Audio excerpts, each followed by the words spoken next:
Standing out in the cold, Sasaki Shota rings the doorbell of his sensei's place, visiting her for Christmas. Kazumi-sensei announces that she's on her way and Sasaki tells her that it's him.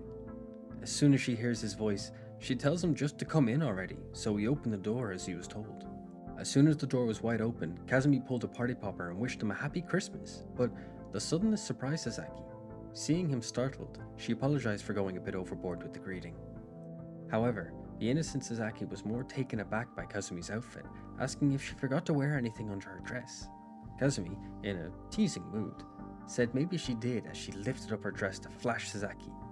Despite being concerned, he still peeked at Kazumi through his fingers. Kazumi revealed that she was wearing hot pants underneath her sweater and that she was just teasing Sasaki.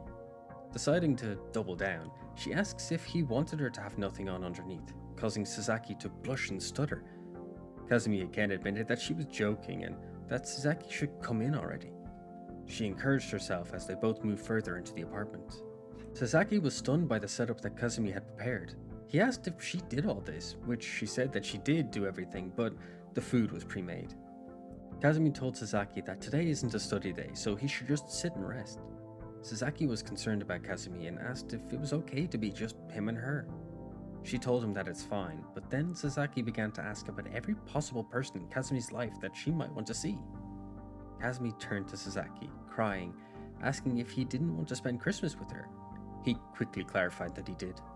Sasaki admitted that he's actually really happy, so happy that he had to pinch his own cheek to see if he was dreaming and ended up hurting himself. Kazumi, watching him, thought about how cute he was, until she noticed something.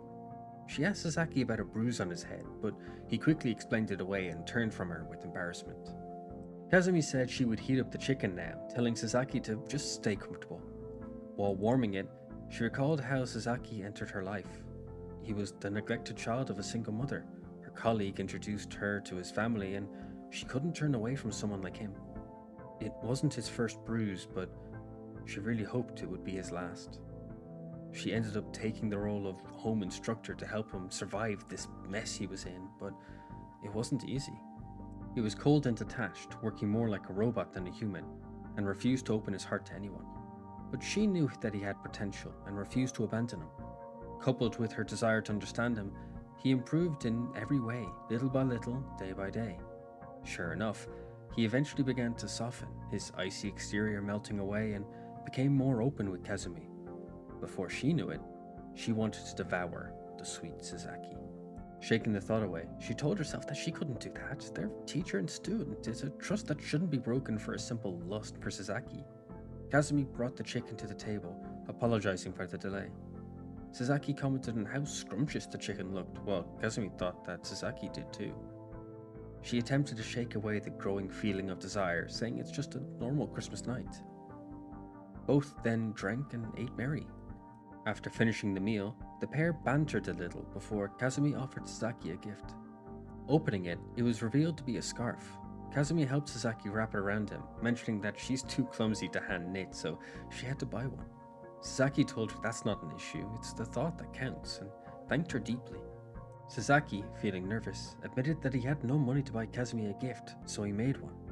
Kazumi told him not to worry, until he told her what it was. It was a "do what you want with me" coupon. With boundless possibilities, Kazumi's nose exploded with excitement. Touching her bloodied nose, she asked if it could be used for anything at all. He confirmed it and gave a few very normal examples. Kazumi then asked if she could use it now, but Sasaki attempted to guess her request by saying that he would clean up dinner, so she doesn't need to use the coupon for that. Grasping onto his shoulders, Kazumi asked if she could use the coupon to have Sasaki stay the night with her. Sasaki began to tell her that she can't ask that, with her cursing herself internally for asking. Sasaki questioned if she knew he'd be home alone for Christmas if he went home now, so she's asking this so he won't be alone. He believed that she's being too selfless with this coupon use, like she always is with him, and he requests for her to be more selfish with her request. He thanked her, tears streaming down his face. Feeling it, he questioned why he was crying. He's so happy right now. With her willpower breaking in the face of this sweet and innocent reaction, Kazumi kissed Sasaki, with both blushing. As she continued, Sasaki tried to question what she was doing, but she just kept on kissing him. both on the ground in a mess, Kazumi finally admits to Sasaki that her request is actually a selfish one. She can't contain her feelings anymore, and she's 100% serious about it. If Sasaki doesn't want to accept her feelings, he should say so now. Sasaki grabbed onto Kazumi and squeezed, saying that he actually liked this because he loved Kazumi. He began to cry again because he's just so happy. He couldn't believe his dreams came true, he just couldn't believe it. Stroking his hair, she told him that she'll make him believe. After all, it's Christmas, the night of miracles. Sasaki commented that what Kazumi said was a bit suspicious, and she told him to shush, or she will shush him. Leaning in, he asked if he wanted to touch her chest. After a little exploring of each other, the pair went to bed, sharing a futon in the sitting room.